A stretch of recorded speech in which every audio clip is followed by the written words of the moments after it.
سورہ نمل قرآن پاک کی 27ویں سورت ہے۔ یہ سورت بنیادی طور پر حضرت موسیٰ، حضرت سلیمان، حضرت صالح اور حضرت لوط علیہ السلام کی قوموں کے واقعات بیان کرتی ہے تاکہ لوگوں کو عبرت اور نصیحت دی جائے۔ اہم نکات: اللہ کی عظمت اور قرآن کی ہدایت۔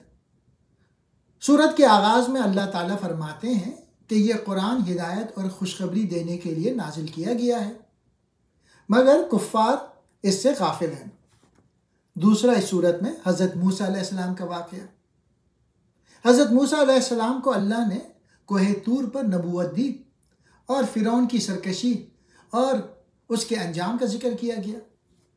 تیسرا، حضرت سلیمان علیہ السلام اور ہدہد کا واقعہ۔ حضرت سلیمان کو اللہ نے بہت بڑی بادشاہت دی تھی۔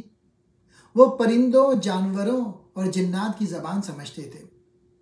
اس صورت میں ہدہد پرندے کا ذکر ہے جس نے حضرت سلیمان کو سبا کی ملکہ بلقیس کے بارے میں خبر دی جو سورج کی پوجا کرتی تھی۔ حضرت سلیمان نے اسے اللہ کی توحید کی دعوت دی اور وہ ایمان لے آئی۔ چوتھا، قوم سمود اور حضرت صالح۔ حضرت صالح علیہ السلام کی قوم کو اللہ نے ایک اونٹنی کے ذریعے آزمائش میں ڈالا، مگر انہوں نے اسے قتل کر دیا، جس کے نتیجے میں ان پر عذاب آیا۔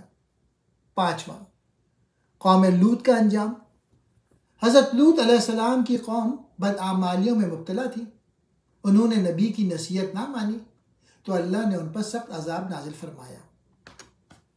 چھٹا، قیامت اور اللہ کی قدرت۔